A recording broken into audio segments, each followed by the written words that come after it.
It has been a dramatic week in college athletics. The Big Ten has voted to cancel their entire football season 10-2.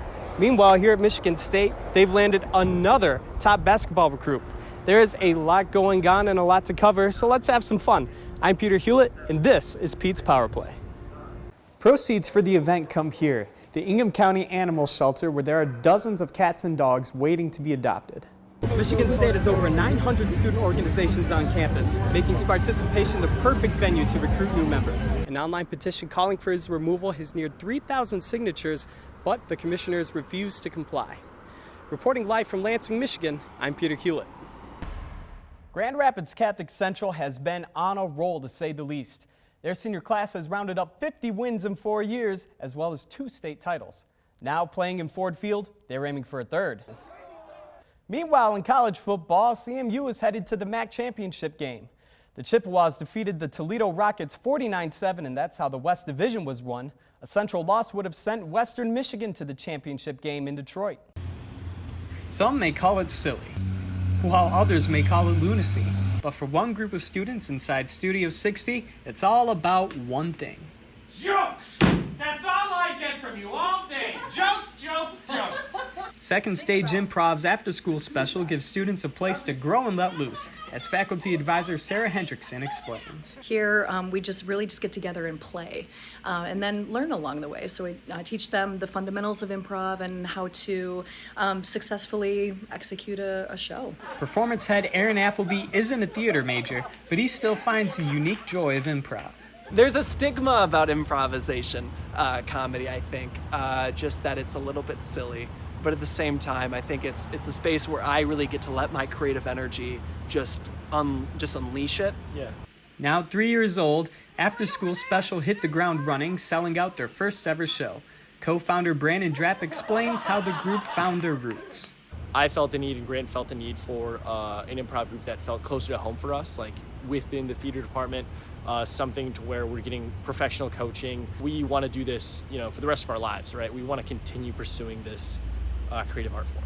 And as the members enter into their next year of shows, there's sure to be plenty of learning and laughs along the way. For the State News, I'm Peter Hulett.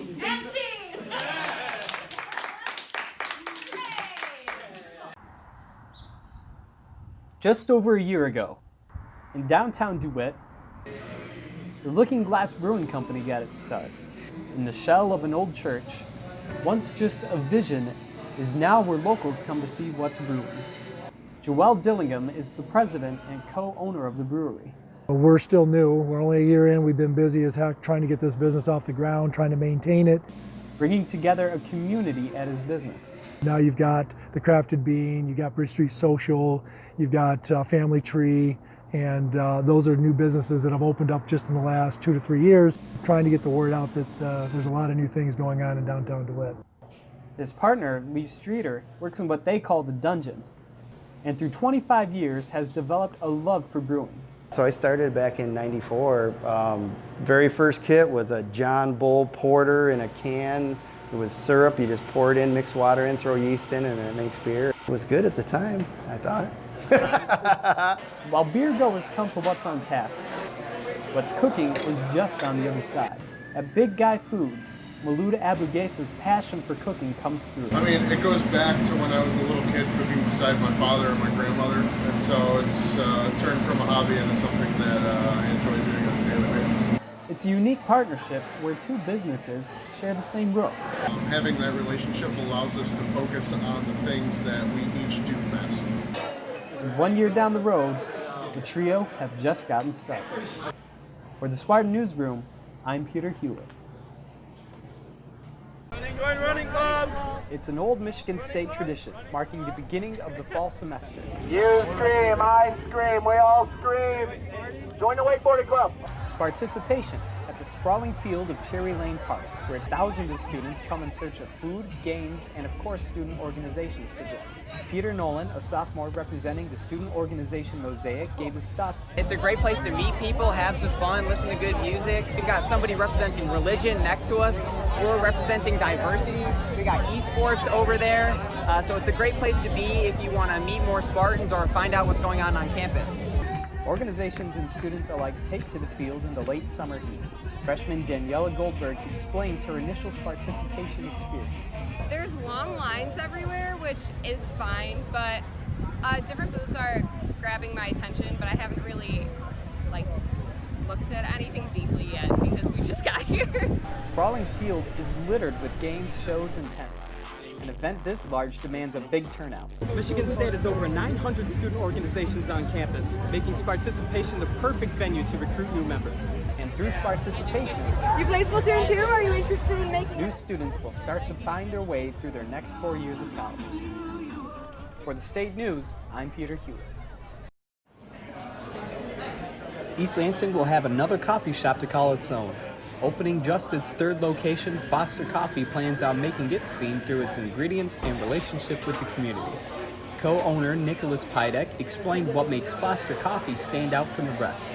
So for us, we really focus on what we do and our passion, and that really comes down to the quality of ingredients. And the big thing for us with our vision to foster community really comes from that approach to work with other businesses.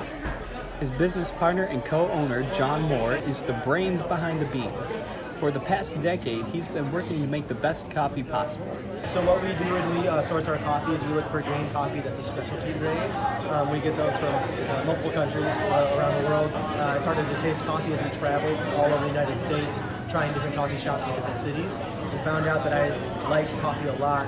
The shop is located beneath the landmark building on Albert Avenue and is set to open this fall. For the State News, On this day in Mason, Halloween isn't just for the kids.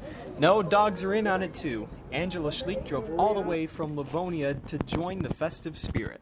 Just looked online for an event that I could bring my dog to, and the old-fashioned town just was so cute and so adorable that I couldn't wait to do it again this year.